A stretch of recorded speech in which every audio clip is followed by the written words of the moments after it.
Thank you for watching the Housing Oregon YouTube channel. Please like and subscribe. Slide decks from the presenters are going to be available below. Thanks for watching. Welcome to our fundraising panel discussion. I am not Colin there. Colin created, unfortunately was unable to join us today. I'm stepping in. Again, I'm Brian Hoop, Executive Director of Housing Oregon, but our panelists are still here. They're the ones who have a message to share with you all. This workshop, fundraising panel we organized because one of the things we heard in evaluations the past two conferences is people are like, you should start providing more fundraising development workshops. And so we listened to them. And I have been familiar with the People's Nonprofit Accelerator organization. It used to be can anyone help me? The Willamette Valley Development Officers Organization. They changed their name to the People's Nonprofit Accelerator.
Sites for healthcare. So, uh, there's our feedback. I'll try to tolerate hearing this out of very slow. See if you can stay focused.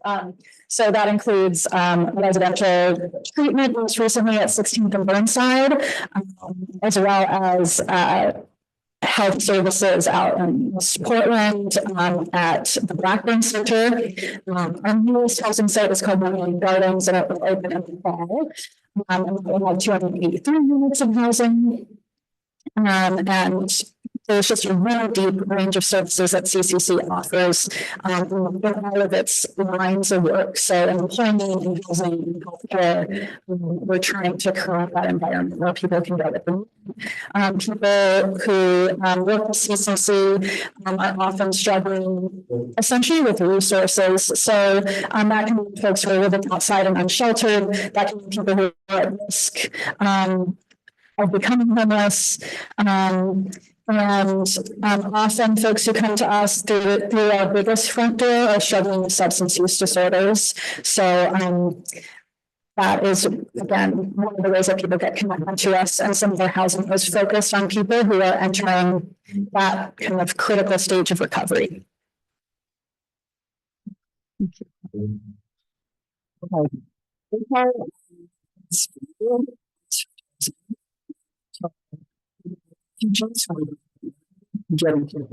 So we started on workforce development with support.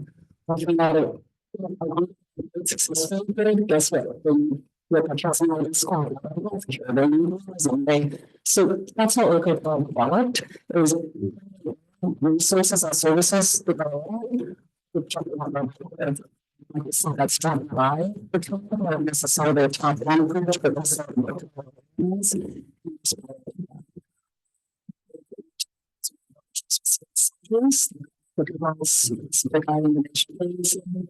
examples of capital projects that we've invested in, like 5 buildings.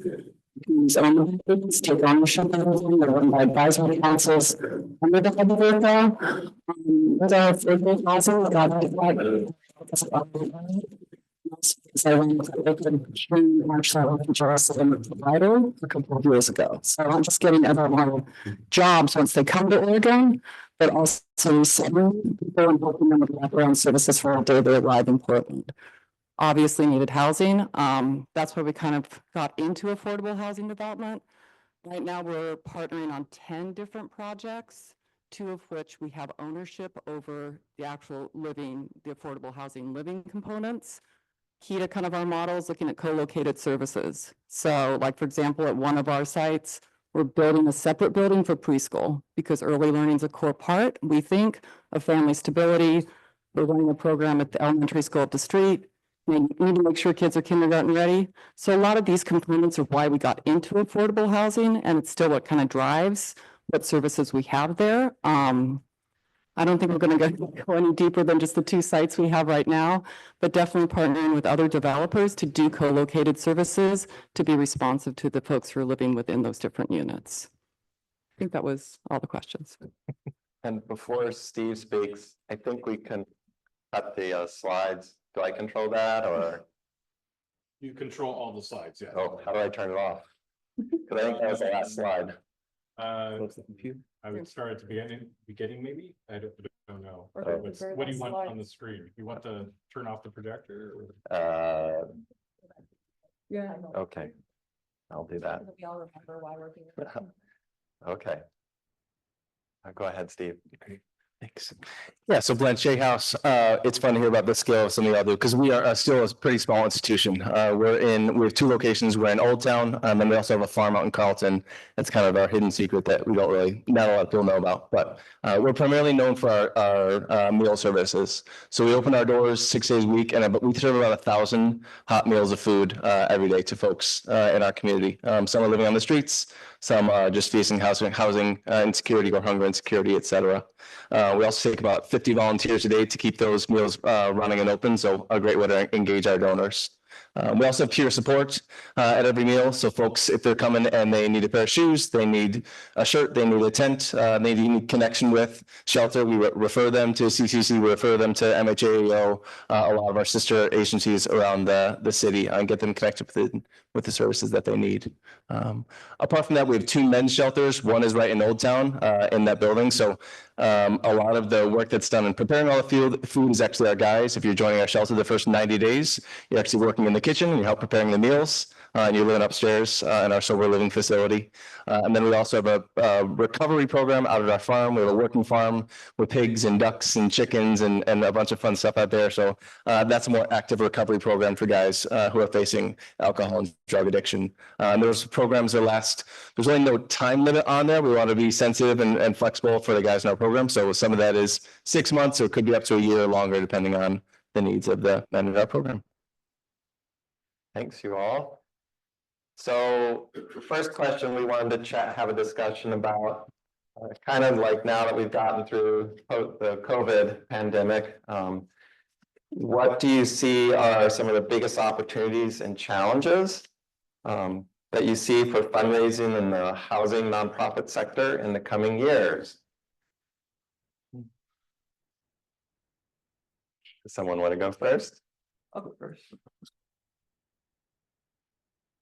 Thanks. I can speak first. I don't know which way's up. I would say one of the biggest opportunities is that housing is at the center of the conversation. I've been in development for a while, and I've been in disability sector. I worked in international nonprofit for a long time, and was pulling teeth just to explain to someone what the challenge was. There's just such a unique opportunity. Here we are. No one in Portland is surprised when we say, hey, there's people on the streets. There's not enough housing. We need to improve the situation. I know because I've done this. I can just walk around wearing a Blanchet House t-shirt, and someone comes up to me and says, like, oh, yeah, I know Blanchet because we volunteered there. Or if they're curious what it is, they're not surprised by saying, that's a really powerful thing. So the opportunity is that people already know the story, so we're kind of halfway there. And people are really invested to get involved. Churches, foundations, businesses, individuals. I think people want to make a difference in their community and they want to get connected. I think the challenge that we're facing is that call to action. What's that very specific, legitimate thing that people will do to get involved? Not a lot of people, their first connection with a nonprofit will be, here's a a 5-figure check or a 6-figure check. So we're kind of working up to that way. How do we get them in the door? How do we get them volunteering, connected with our storytelling, and then making it ask down the line is really the challenge that we're seeing. I think I'll just add on quickly. Elections are around the corner, local and national, and that's going to have an impact on resources. So we're not sure what the impact's going to be, but we're all sitting on the edge of our seat. I mean, it's ironic. It's like when Trump was elected, I was horrified, but we had more private donors come in than ever before. Like nationally, huge amounts of resources came channeling into IRCO. Like we absolutely were making multi-year gifts to you from family foundations, individual donors on a level that I hadn't seen. And it wasn't just local donors, it was national. So we may see some trends like that. I do think locally, we just need to, like, you were speaking earlier, make sure there are resources for this work. Building affordable housing is expensive. You can't, it's something you need to have grant resources to do. Like one of our projects is $55 million. I can't go ask people to help me raise that. It goes deeper than individual donors. So being mindful of that and being strategic in terms of which grant and funding opportunities you're looking at and how you're phasing that through with development. Part of which is why we've also been pushing for more legislative resources out there. OHCS has been very responsive to that. Also very responsive to honoring newly arrived providers and also culturally specific. have a lot of TA money, small pre-planning grants, if anybody's interested. Happy to talk to you about those a bit more, but there are funding opportunities for people who are just starting to think about this and not sure they want to jump in. But the agency definitely sees a community need and is trying to be responsive. So I see more of those trends happening than they have in the past, which is terrific because you can't rely on individual donors to build housing, unfortunately. If you don't mind me asking, some organizations, I think, struggled through the COVID pandemic. Some organizations, there was a response with individual giving or certain philanthropic or foundations giving more money in response to the COVID and even political cycles, the Trump administration, for example. I mean, do you feel like that giving has been sustained now as we're 2-3 years past the pandemic, or? I mean, yeah, we brought in a ton of resources right around COVID, like off the charts again. And that was like foundations, the ARPA money that came through for the feds, crazy amounts of money. I mean, nobody really knew what to do with all of it locally. And literally those have been cut. But, you know, we knew this 2 years ago. We knew this was not going to last forever. And we needed to start kind of intentionally phasing out. So, and like you all know, COVID changed a lot of what we all do, especially in direct line social service. You know, it's a different, you know, scenario than it was pre-COVID. So there's had to be a lot of kind of rethinking of models and what resources you need to make those models work. So I see some of that shifting. But yeah, I think the resources that came through with COVID were, you know, amazingly huge, but there was also just such an unmet community need that we were all working 17 times harder than we usually do. So those resources went to, you know, a good cause. But yeah, I don't see anything like that, you know, happening soon in terms of other local funders filling in that gap that the ARPA money or COVID resources brought. Thanks. Maya, Duncan, biggest opportunities and challenges in the coming years? Sure. Just to kind of tag on to some of what Jenny was saying, we also at CCC saw a really kind of generous influx of individual giving during COVID. And that kind of group participation or community participation and care for people who are experiencing homelessness at what was understood to be a generational moment of crisis was extremely specific to that time. And we've seen a growth in individual giving since, but from a smaller number of donors. And so that kind of mix is something that I think we all think about in fundraising a lot as what are the dollars and who are the donors? In some ways, that's the fundamental question when it comes to planning and executing in, you know, private side fundraising. So I think Central City Concern built trust with some of those donors and retained them, but I think we've all experienced a shift in the way that our community is thinking about and responding to the housing crisis and people's experience of homelessness in this community. And those attitudinal shifts are challenging. And I think what Steve said, you know, the focus on housing, the focus on homelessness, the awareness of this as the, you know, greatest challenge facing Portland. You know, I think that's in the political current. I think that people who are running for office now, there's a really strong consensus that is the #1 issue.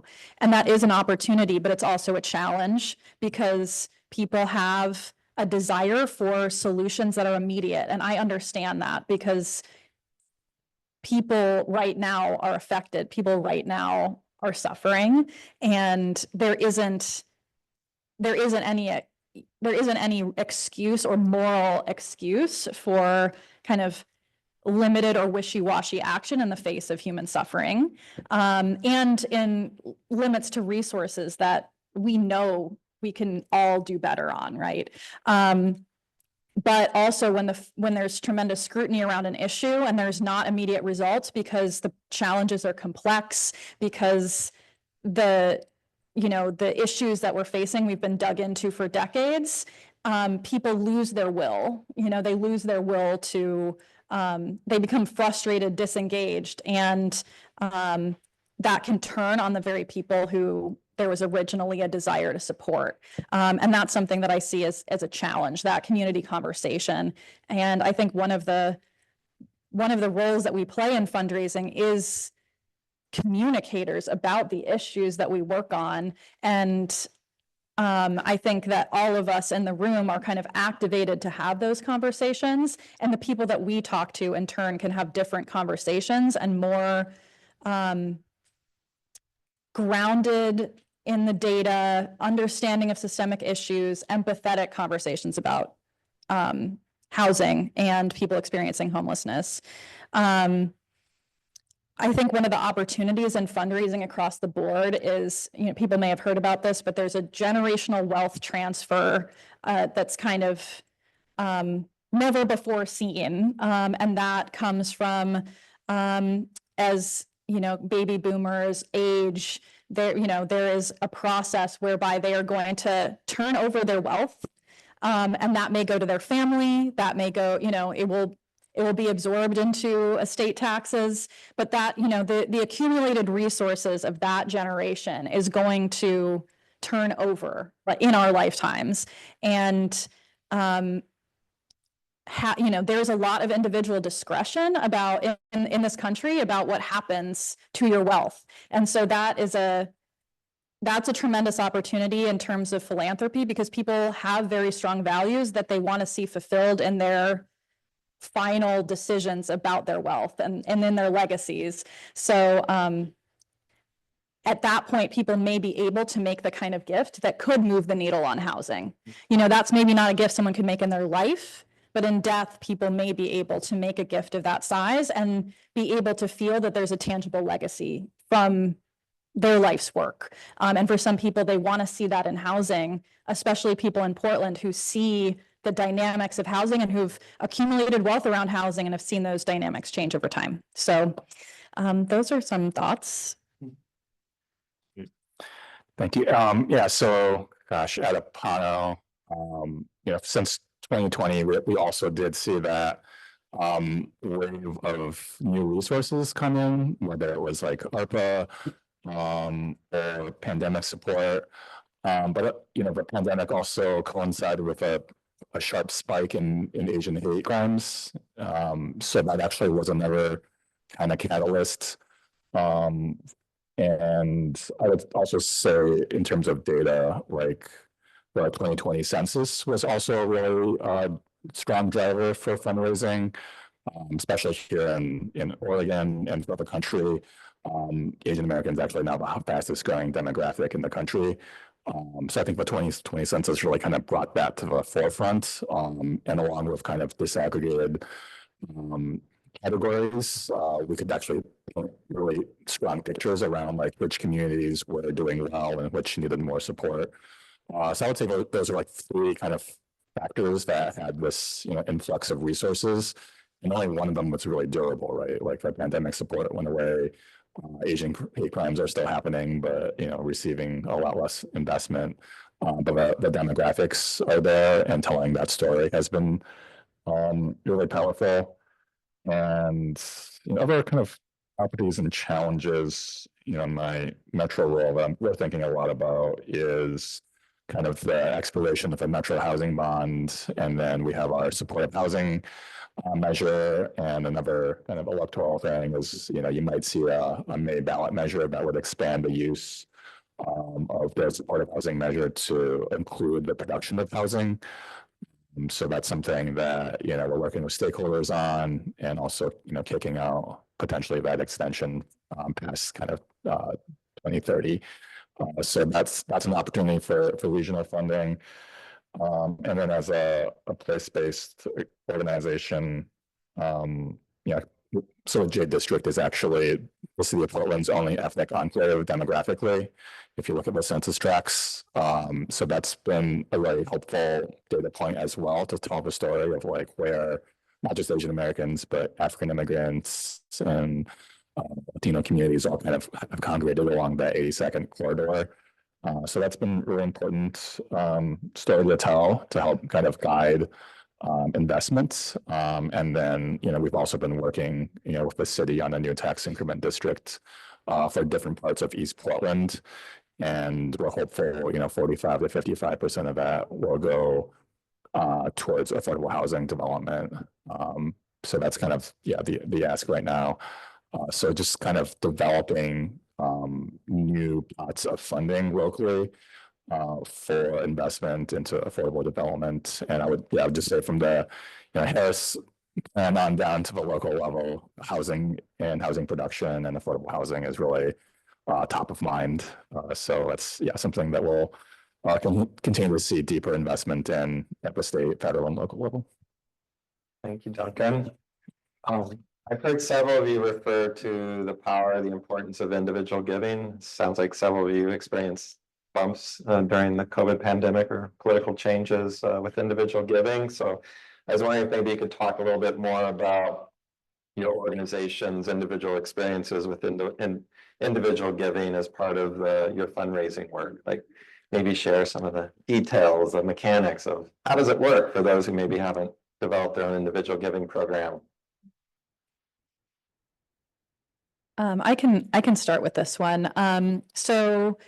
At Central City Concern, as you can imagine, operating housing, providing healthcare, the organization has a fairly large budget. Last year, the revenue was $133 million, and the slice of the budget that included grants and fundraising was around $10 million. And my team specifically in individual giving was responsible for a little bit over 3. And so for people who do quick mental math, you're probably arriving at a pretty small percentage, which is accurate. So I think that is worth talking about when it comes to individual giving and housing, like Jenny was saying.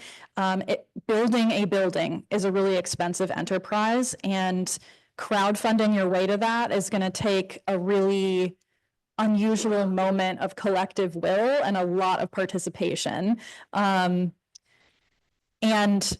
funding streams that are coming from government sources and are just larger to begin with is just a more streamlined way to raise that money.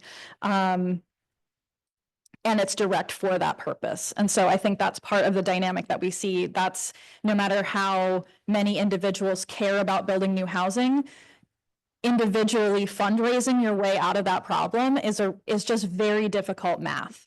But I think what individual giving can do is it can support with the harm reduction services and immediate needs, the kind of crisis situation that people find themselves in because of the lack of housing, the services in between, the ways that the organization fits together, the money that we raise in private fundraising, I like to say, has a superpower, which is that it can go anywhere.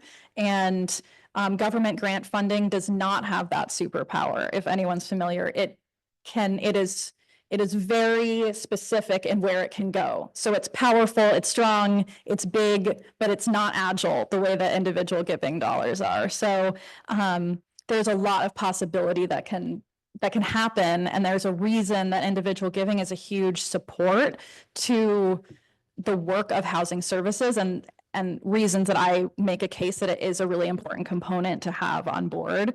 And then I think, when it comes to individual giving, the mechanics of it, I'm sure everyone else here can speak to this too, but just to try to be a little bit more concrete about it, if people are interested, we use a mix of approaches in order to raise individual gifts. We do one-on-one conversations with people and make asks in that context. We put on an annual fundraising event that's a really big driver of corporate partnership for us. And we also do all the mix of things that I'm sure you all experience, the emails that you get in your inbox every day that request money, we write those. The year-end giving campaigns, the mail that reaches your door, the various ways that organizations ask individuals to chip in. We kind of manage that mix of activities, and all together, we hope that it adds up to meeting our goal, which is not abstract, it's in service of this critical work. Yeah, those are really good points. I'm going to kind of piggyback on them if I can. I think IRCO it's like a lot of CBOs, as community-based organizations, especially smaller ones. Fundraising is not your forte. It's not something you're good at. the majority of your funds come from grants. So I think, first of all, integrating that fundraising component into your agency is looking how fundraising is linked to grants. So your grant does ABC and you still need XYZ. Go talk to a donor about XYZ. Link them up intentionally. And that's what we did with affordable housing, is looking at larger funding streams that could come through to pay for different phases of development of the housing. But then with our separate little sweet preschool with 2 classrooms in it, that was a $3.5 million project, doable. Like, we created what we called strategic investors. We're like, invest in this. This is a strategy. You're going to get a return. Like, these little sweet kids are going to go to Vestal Elementary, and I bet they're going to be ready for kindergarten. It's pretty awesome. Those are things that are like compelling for investors.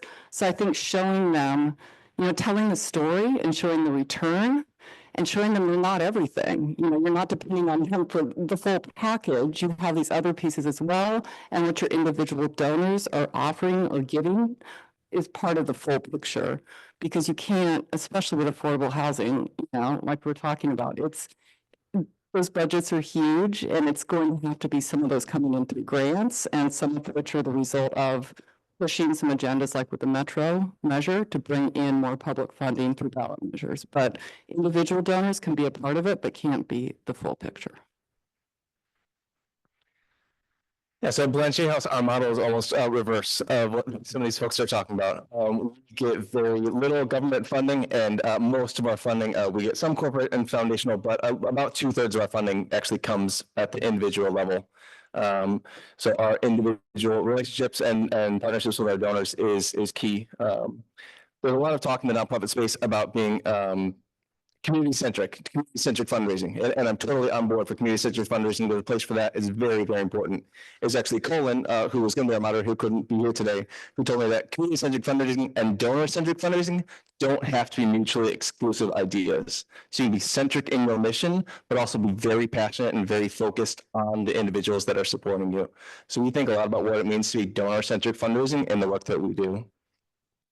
We see a big need for individuals to want people. Yeah. No emergencies, not up here. Our donors are looking for connection, and they're looking for community. And it's a real treat and a real opportunity to be able to offer that to them, just as much as we do meal guests and our residents that live with us and that eat lunch with us. To be able to offer that to our donors and to our volunteers is a big game changer. So we offer 3 meals a day, and we take 50 volunteers a day to walk into our buildings and actually serve with us. And that is the biggest way that we get folks to show up, because they're excited to come back, sometimes once a month, sometimes once a week. We have one woman that comes for lunch or for breakfast every single day, 6 days a week, because she knows her friends are going to be there. It makes a difference. I was speaking with a donor a couple of weeks ago, and I was talking about, hey, why don't you come volunteer? He said, no, I don't really want to volunteer. That's a little too messy for me. And I said, well, after every meal, we sit down with a family meal, all the volunteers and staff, and we all sit together. And he said, oh, I'm in. That's what I'm looking for. So people are looking for that real connection, and be able to offer that to individuals, I think is pretty priceless. Yeah, I guess I don't have a ton to add. I think these are obviously experts in individual fundraising. I think one point, and not to be a downer, but like in the Metro Portland area, we just have a lot less high individual donors. And just a couple funny, interesting anecdotes. I was in a room just like this at another housing conference. And there was a developer up in Seattle that was going to build affordable housing with a commercial space on the ground floor. And my question to them was like, how did you pay for the commercial space? And they're like, we didn't take a developer fee. And the question was, how did you not take a developer fee? And their answer was, one of our board members put in $2 million to seed the project. So I think I don't really hear stories of that here, but I think that is, how it works in other parts of the country where there are, much more, wealthy donors that are members of boards. So if you can get someone like that, definitely try. I'm also on the board of National Capacity, which is kind of like our umbrella organization. And our CEO got an email out of the blue that was like, "Hey, I'm with Mackenzie Scott. We're gonna give you money." And she was like, "Nah, this is a scam." So she like didn't respond for like a few months. And then a few months later, she's like, maybe I'll reach out. And it was legit. So Mackenzie Scott's people called her. They had a 20-minute phone call. $7 million appeared in her bank account the next day. And this is actually a pretty common story. One of my colleagues that runs the CDC in Chinatown, New York, had the same conversation, just a simple email. They got, it was $20 million. And he was like, "Can we have Mackenzie out to Chinatown, New York, and we'll do a tour and thank her?" And the people were like, "No, please don't ever contact us again." But not to be a downer, but I guess we just don't really have those connections. But individual giving is still absolutely critical for the general operating support and all that. But yeah, we just need to find some more wealthy people in the region, I guess.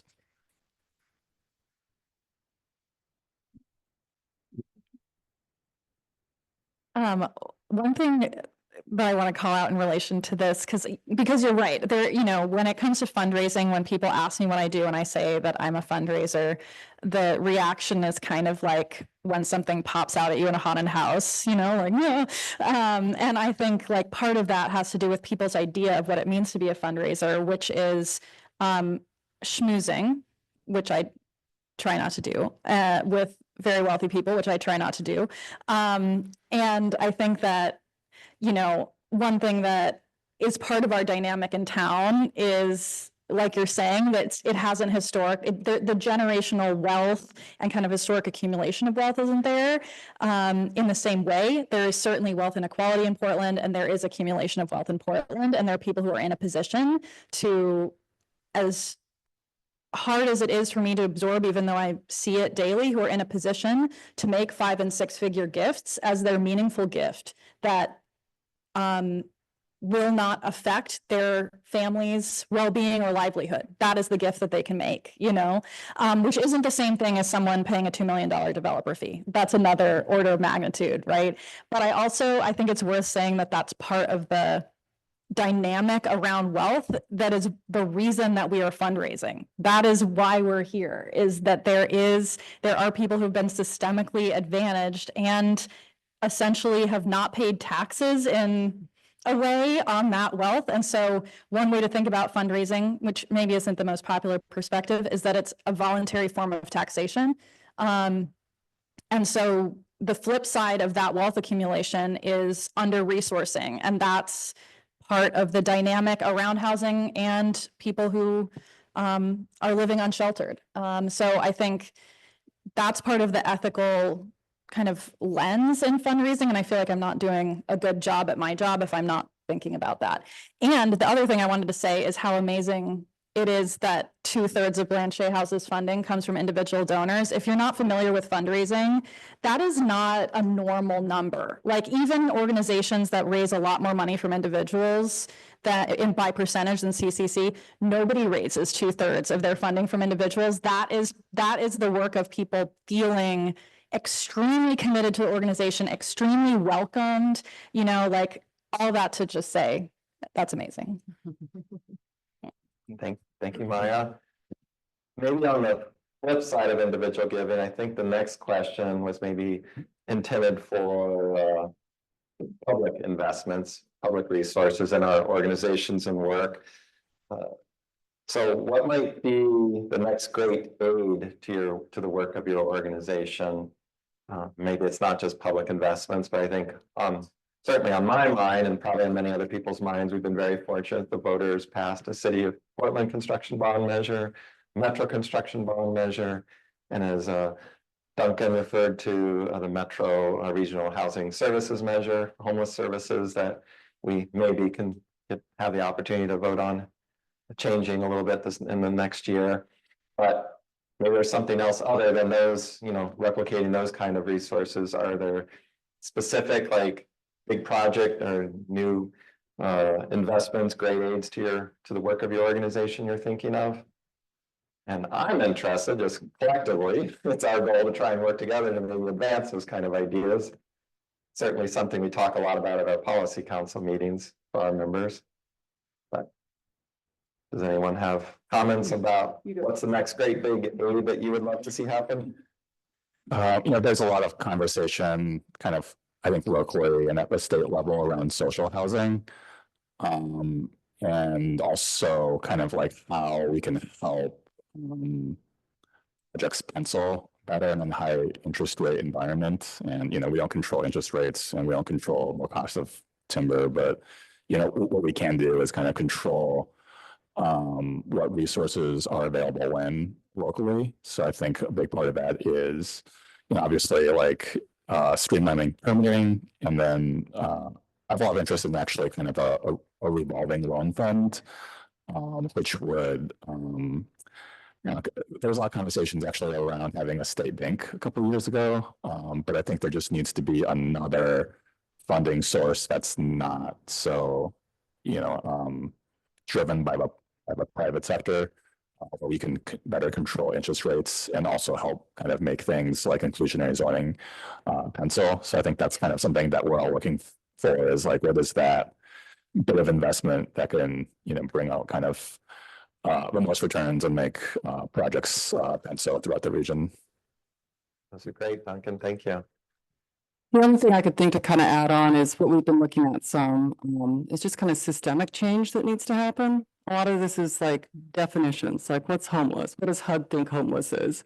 Like we've come up against this with refugees resettling. Like they've lived in refugee camps for years. They come to the US. Why aren't they categorized as homeless? We need to start kind of thinking of things differently and shifting the needle a bit. And looking at, like Duncan was talking earlier about changing demographics. We're a different, place than we were 20 years ago. And do you really see like funding trends reflecting that change, and systems reflecting that change? I mean, it's hard for folks to get into, the pre-leasing and get into affordable housing with all the forms they need to fill out. And if you've got a language barrier, a cultural barrier, you don't have childcare, you got to go to your job, those people oftentimes do not get equal access to housing. So there are system issues like that we're kind of revisiting in terms of like, what can you set up for pre-leasing so that folks don't have to go wait in this line, but actually have a pre-screening process where they're, naturally a perfect fit with the new housing that you have available, versus assuming that folks who really need that housing are going to be the first in line and have equal access to it. So I think kind of shifting the needle a bit on how we approach public funding is a conversation that's happening regionally and kind of statewide as well.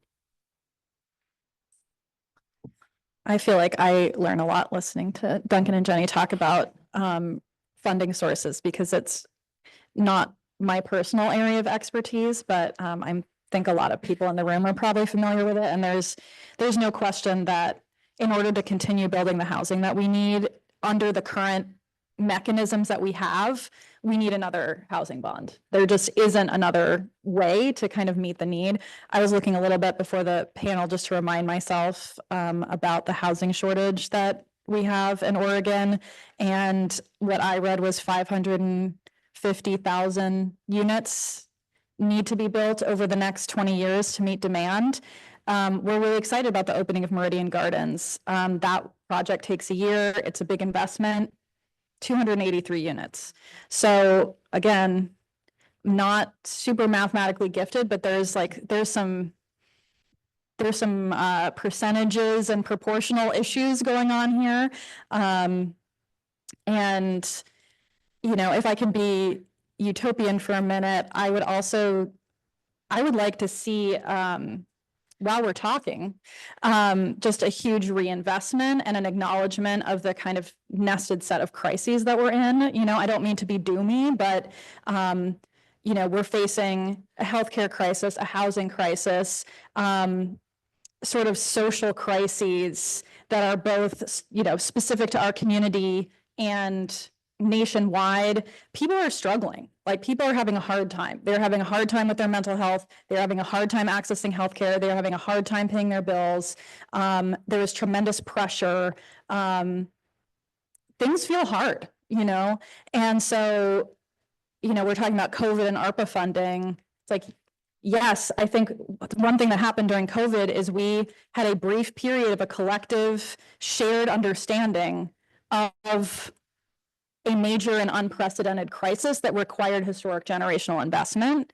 And if I could wave a wand, I would like to be able to reach a place of the same shared understanding, because that's the level of coordinated investment that we need to make any dent in the needs that we documentedly know are there. So that's one piece. And then, you know, in general, also just as far as it working with individual donors, I think a huge aid in my work is the mentality that Steve described, people coming into Blanchet House with, which is a desire to connect, a desire for community, an understanding of who is in that community, and, you know, an inclusive mindset about that, and kind of a standard of universal care. What will we tolerate? What will we tolerate our community members experiencing? What are we willing to see our community members go through day by day? And I would like to see that floor go up a lot, a lot.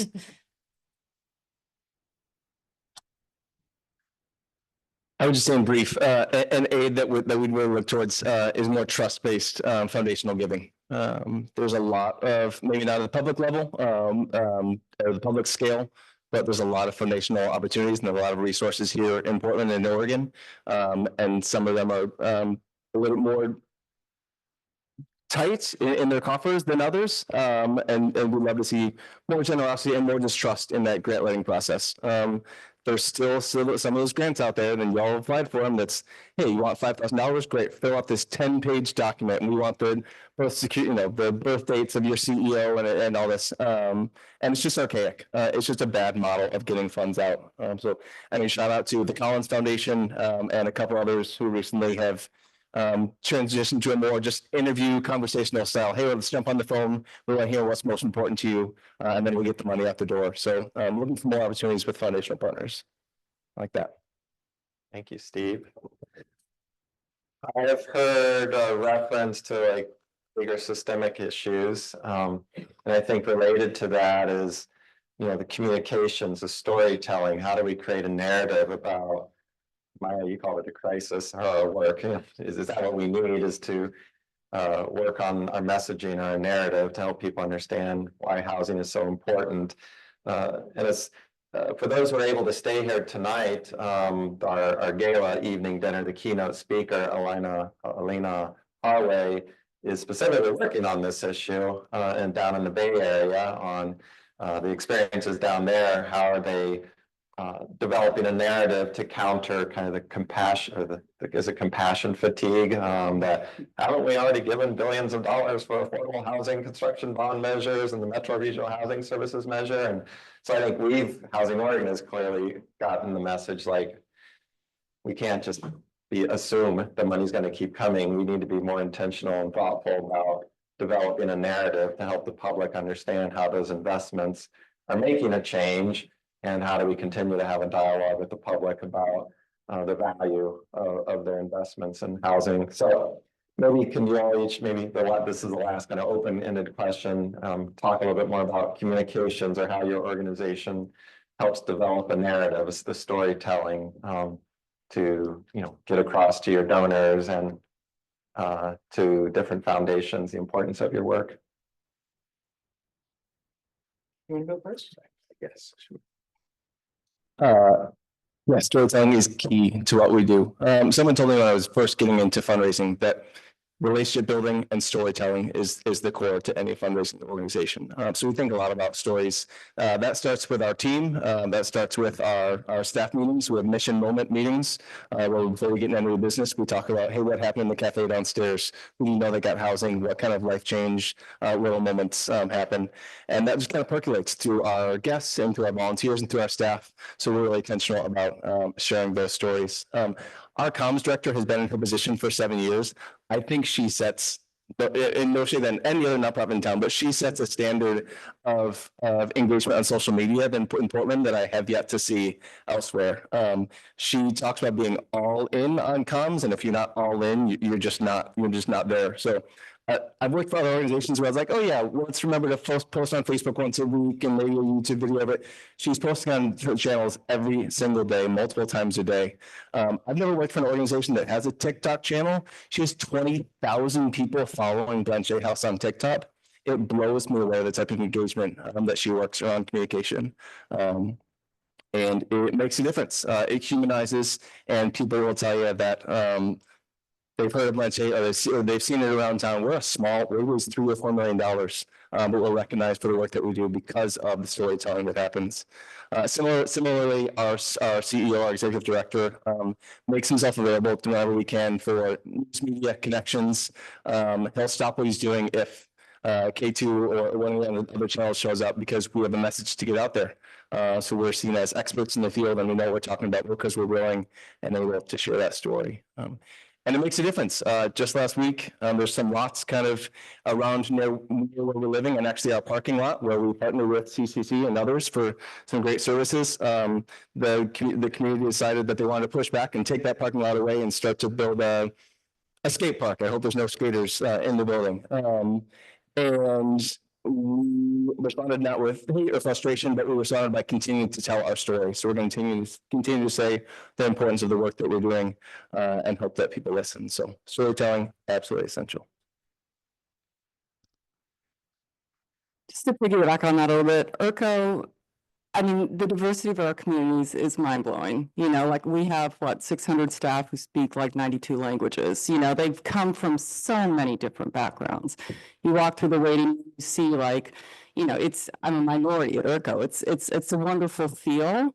And the stories, they're virtual stories. It's photos, it's quotes, we tell stories in different languages. If you ever look at our social media posts, a lot of times they're in different languages. It's going to the community to have the community voice heard. And that's the story. That's our donors, that's what makes them feel like they're making a difference. You know, you can tell them over and over again, yeah, we bought this big building for this much money and we raised this to do that. But when they hear the story about a little kid who's benefiting or someone who has stable housing and what they've been through and where they're going and how they got there because of that support, those stories are compelling. I think that's ultimately what brings it home with donors. And that's what's different with grants. Like, sure, you can write a quote or in a narrative or something, but grants just wants the numbers. They just want to hear the numbers. They want to hear the return. They want you to do what they're asking you to do, but donors love the stories. So I'd encourage you all to rely on that when you're talking to donors, because that's really what's going to push them over and really want to make that final, gift to whatever cause you're out talking about. I totally agree about the role of storytelling and individual giving. And a lot of the stories that we tell in fundraising, some of them happen kind of on a mass communications level. What is the email we're sending? What story are we sharing on the blog? I think there's a reason that I'm in donor relations and not comms, because at most I want to be half in. No TikTok dancing for me, please. We are able to get across the table from someone and tell a story of impact, but also there's a communications frame that whatever we're communicating about our organization sits in. And so that's something that I also think about. We want to tell impactful stories, but there's also this community narrative, and being able to tell the story that ending homelessness is possible, that the initiatives that were taken have an impact, that we're seeing hard conditions out there, but there are resources flowing and there's a worse situation that could be possible. There is impact from the investments that have been made, and that there's hope. There's recovery is possible. The people that you're seeing who are struggling in this moment and need support, but that is not destiny. That is not a forever condition. People recover, so being able to kind of have a community-wide conversation that is hopeful around this issue is really critical, because if there's no hope on an issue, why invest in it? Why would you give to something? Why would you give to a hopeless cause? You're going to turn your attention to a place where you can move the needle.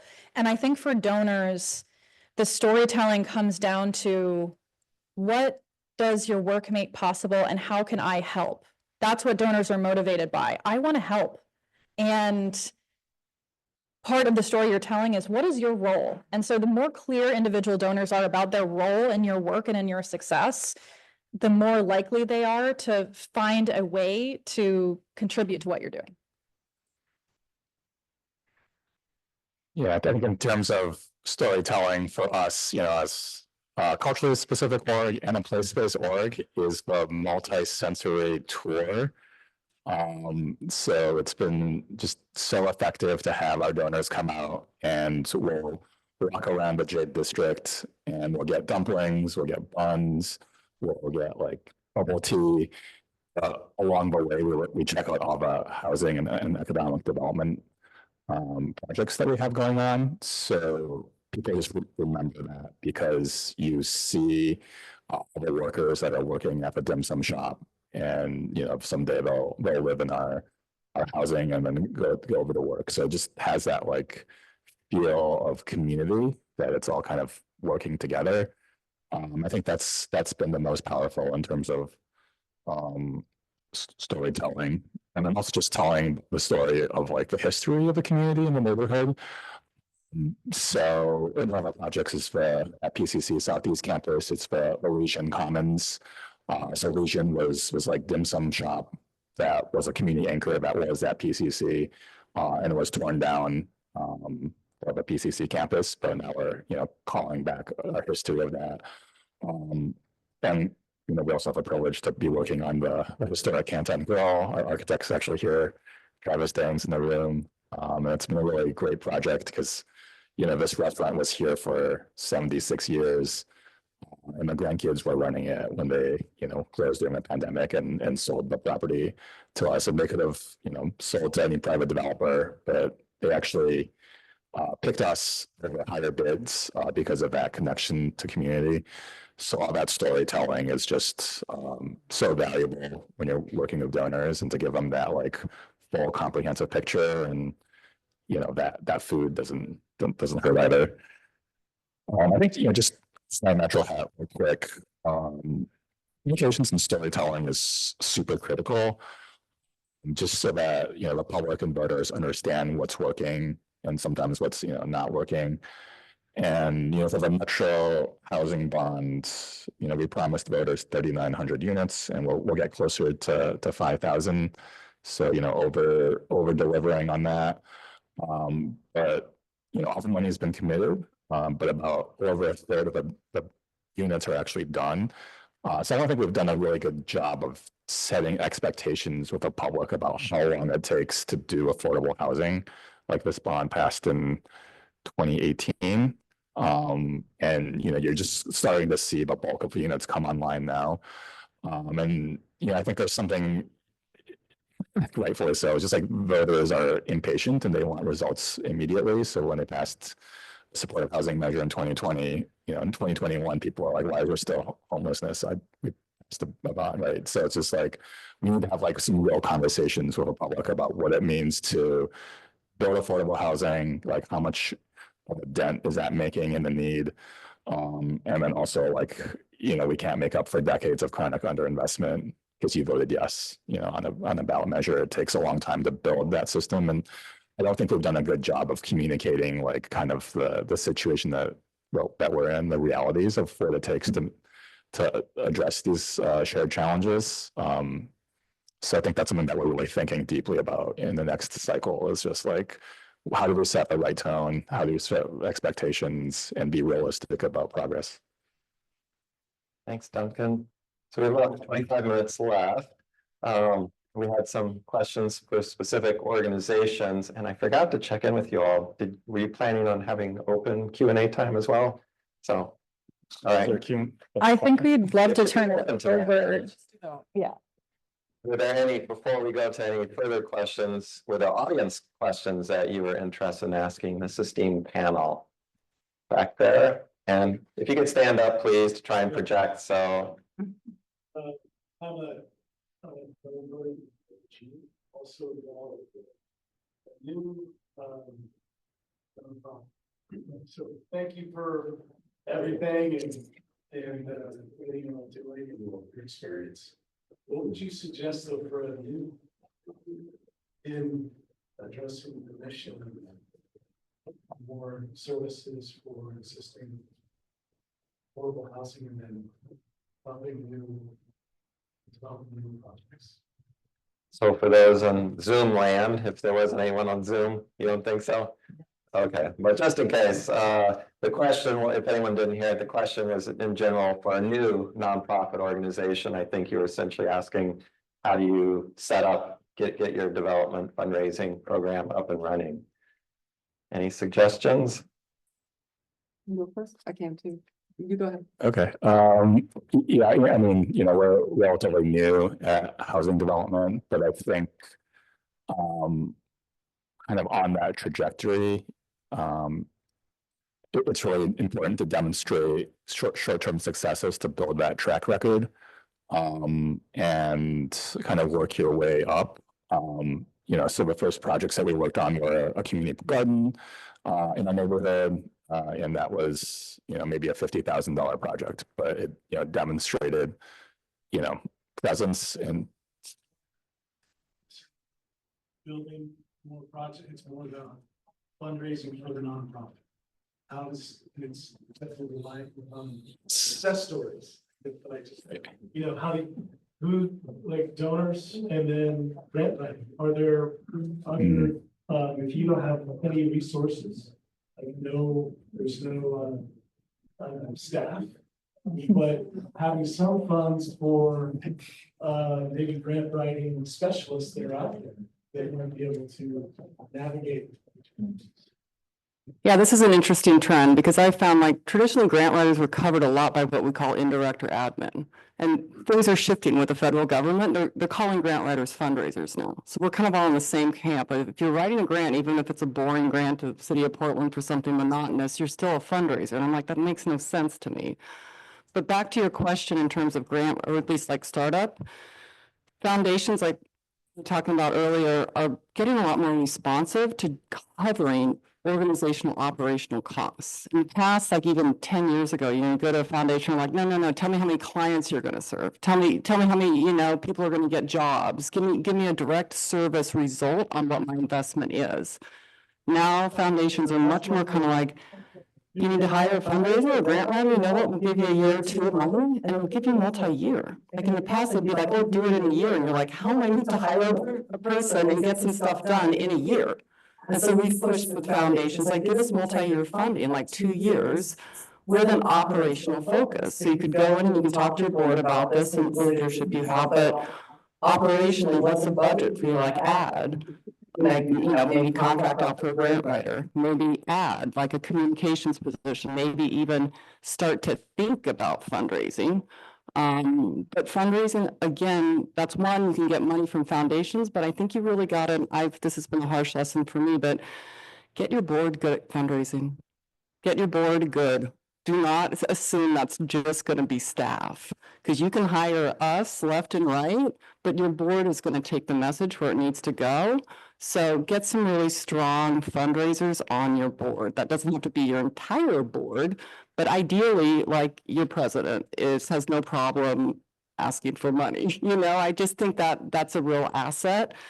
That sure, it's great to have a board that's representative of the community, and that's a good thing, but it's really hard to fundraise on your own without board leadership involved. So think about some of those pieces, but look at foundations for operational costs. Just to jump off Jenny's point, I totally agree with the board side of things. And by saying getting a fundraiser involved, that doesn't mean that they have fundraising experience necessarily or know how to make the ask. Also, is getting people who can get you in the right doors is close enough. So people that are well connected and who are really excited about your mission, excited about your story, leave you to do the actual ask and the work, but they can get you halfway there with that coffee to start building those relationships. Well, first of all, congratulations. A new nonprofit in the world, like an angel gets its wings every time. And also it's a tremendous amount of work, as I'm sure you are acutely experiencing right now. But I also think there's such a cool opportunity with a new organization to kind of build it right. Like a lot of us are in organizations that have, 4 decades of momentum. CCC has been around for 45 years. And so think of, you have a chance to kind of think about the vision of how you want the work to be done and build it in the way that you want to see it, and part of what I'm saying with that too is, nonprofits in the housing space have a really long history of kind of top-down dictating to a community, here's what we think you need. And so new organizations can really have, the power to be really grassroots and responsive, and can pivot in any direction because there isn't an accumulated kind of inertia around how the work's done. And that's a huge opportunity because funders are interested in new approaches. And so by definition, you're going to have a new approach because you are brand new and funders want to fund an innovative project. And so for us, we're busy trying to say how the work that we do all the time that needs continued funding is innovative, which, hopefully, but also we need that bread and butter. A new organization can focus on kind of like, how can we do this differently? What is the unmet need? And then I would say for fundraising, beyond foundations, make individual asks, sit down with people, have the conversation, say what you need. I think the best directors of new organizations are people who everyone they talk to, they're out in front with, here are our top 3 needs. We need to talk to somebody who has this connection. We need to know someone who works in this business, and we need people to give donations of $500 and more. And everyone they talk to, they talk about that with. And being really out in front of that need means that somebody might actually be able to help you, and people see that passion and they want to respond to that. And then the last thing that I would say as a fundraiser is, do not be sucked into fundraising events. They are extremely time consuming. It's really tempting. People get excited about them. Boards get excited about them. They think fundraising means a fundraiser and we're going to put on a gala and we're going to make the old barn into a stage. Do not, it's a really big commitment of time. It burns people out. It's a huge investment on its own of time. And so it's more under the radar, but you can get just as far by sitting down with people and saying, here's what we're trying to do. Here's why we're so excited about it. Here's why it makes a difference. Will you consider making a gift? So instead of spending 3 months calling businesses to get random gift cards to auction off, you could be talking to people about making a gift directly. So also fundraisers are really fun, but just, for the sake of argument, don't do that.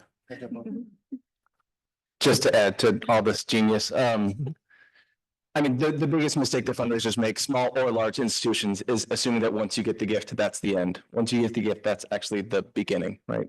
So the worst thing you can do is not appreciate and value and thank you your donors. We should come here to say that it takes seven thank yous for folks to feel really appreciated. So that could be, I said every Thursday afternoon is my donor thank you time. So my staff leave me alone and I'm writing postcards, I'm making calls, and personally making people feel engaged.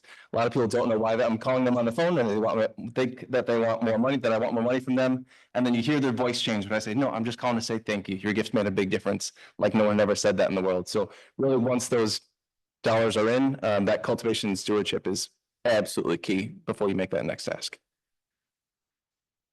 I think I want to ask one more question before we get to the next audience question. One that we had discussed asking, I thought was pretty unique on the opposite side of starting up a new organization. Maya, would you be willing to share a little bit more? You talked about generational, the transfer of baby boomer generation to transferring wealth. Maybe how do you approach planned giving and legacy gifts as part of your major gift strategy for those organizations that might be a little more established and have already built long-term relationships with donors? I'm going to try to touch on this really quickly because I know there's other audience questions, but I would say that, again, especially with a new organization, when I say building it right, you can build in a concept of legacy giving in from the beginning. A lot of organizations locally and around the country are adding planned giving programs in. That's historically been the purview of hospitals, of schools. People will leave a gift to their university and make a scholarship, but donor patterns are changing. And there are donors to Blanche House who are there once a week who are really dedicated. People want to be asked for that legacy gift, for that most meaningful gift, and it's a missed opportunity not to ask them. And also, it's a fairly, in some ways, low investment way to have a conversation. So you can, plan giving can mean anything other than a direct gift with a check.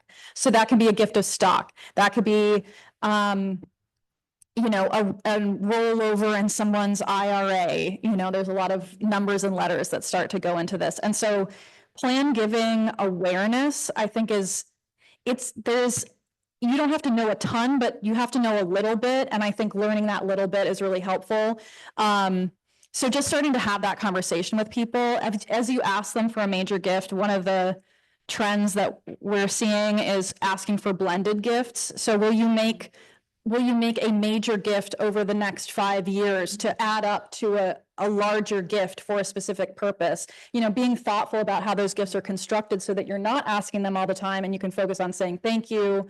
Being in the habit of saying, have you updated your will? Like, would you consider contributing 2% to our organization? 2%, it's like very specific, but that means that down the line, the organization is receiving some support. And so I think it's a critical piece of knowledge and a good mindset to be in. And just to piggyback on that, which is, right on. You would be surprised how many people don't know about planned giving. You just assume everybody thinks, is thinking about that.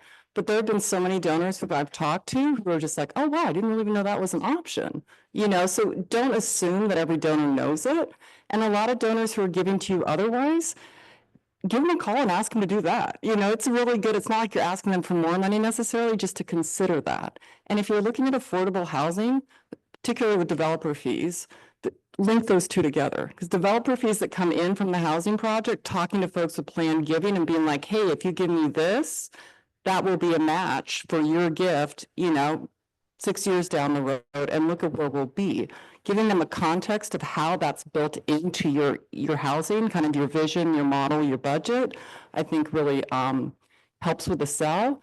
And also planned giving is a way to make individual donations make a difference in housing, because it is, that $5,000 doesn't do a lot, but the planned giving, when that comes through, that could be a sizable chunk. So I think really being mindful of that, particularly with housing. Thanks, Jenny and Maya. Marsh, did you have a question? I've been advocating for probably over 5 years now. I live out in Fairview. I'm also running for city councilor out there to hopefully help with this housing problem we have. My question is, why are we thinking of just apartments and housing? We have so many buildings that are not being used. When you're asking for funding, why are you not asking for funding to reuse these buildings? I talked to so many unhoused people that are living, that have made a community in their tenting. And then we say, housing services comes along and says, we want to put you in an apartment. And they say, no, I've made a community in this house, in this tenting community. We can take these malls, these big buildings that are empty, put 3 or 4 kitchens in them, put big empty living areas in them, make bedrooms and bathrooms for the people, then they can still live in their community in these big buildings. We're not thinking outside of the boxes. Ask fundings to remake these buildings into living areas.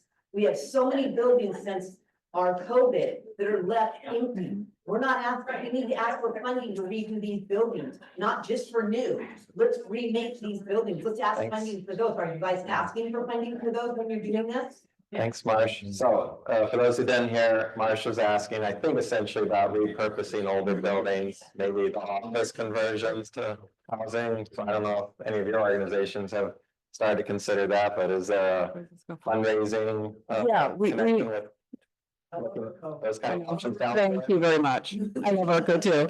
I'm still trying to figure out how to hold this thing.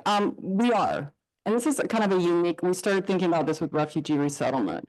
We need a transitional living space, like someplace they're going to stay when they first come to Portland, but not necessarily that's going to be their home for, 6 months from now. So what we started looking at is 1-story motels, because those have like a couple of bedrooms, a little kitchen, and we're like, and that could be like 10 units. So I started talking to some developers. I'm like, could we cut a deal where you would buy one of those motels and then give it back to me on a, like a master lease of some kind of $10 a year. And we can renovate it like, tenant renovations to step it up, where that could be a transitional housing for new arrivals, but using exactly what you're saying, a building that's already there that no one's doing anything else with. But let's think about, reusing that space instead of creating, a high rise and, a small neighborhood. So I think those conversations are happening. It's just hard to find the property.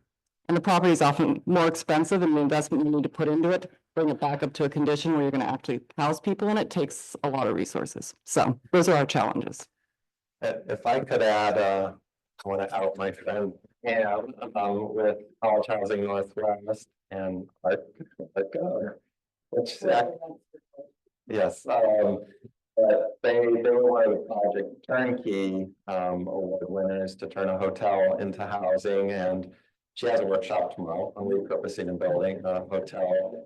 But what I thought was really amazing, and she turned that project also into an event as a way to bring the community that had been part of developing this new project and having a grand opening that had a very successful fundraising event that I went to. And so that's one idea to be thinking about, is when you complete a project, having a fundraising event to celebrate, and people want to invest and seeing you continue to grow. But any other stories about redevelopment opportunities? I would kind of echo what Jenny said. So CCC does some redevelopment, but hotels are more effective for what we're doing than empty commercial space. Although I totally agree with you, and I think we need to be thinking outside of kind of conventional models and asking new questions and proposing new solutions. And I'm not an expert on housing development, but I know that the cost of completely repurposing a building for a different use can be so high that you might as well build it to your specifications. Like by the time that you turn, an office park into a 250 unit apartment building with bathrooms, things look a lot different. The cost, you would hope that repurposing would pencil out to cost savings, but it doesn't always. So that's just something to keep in mind. There could be other benefits to it, but having something that was meant for some kind of people are going to live here sort of purpose makes them a lot easier to renovate. Thanks, Maya. I hear our neighboring workshops, it sounds like are wrapping up and closing. Is there one last question from the audience? So I just wanted to state board would listen to this request. Developing available office buildings and convert them to housing.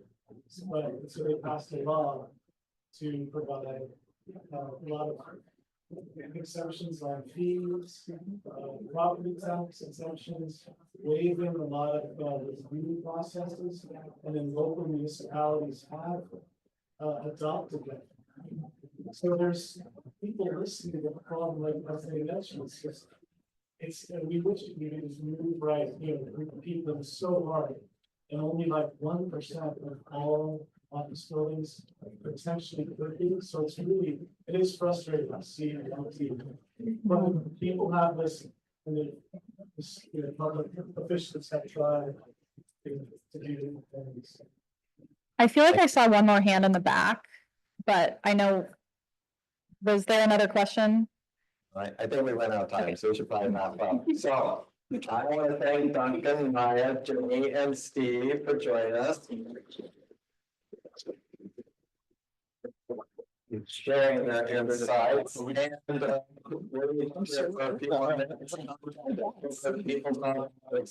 so again, for those who are just starting out, building a new nonprofit, it's an organization that exists to help bring together development officers and others who are maybe just learning, trying to learn the skills of how to do fundraising. So thank you everyone for joining us. Brian?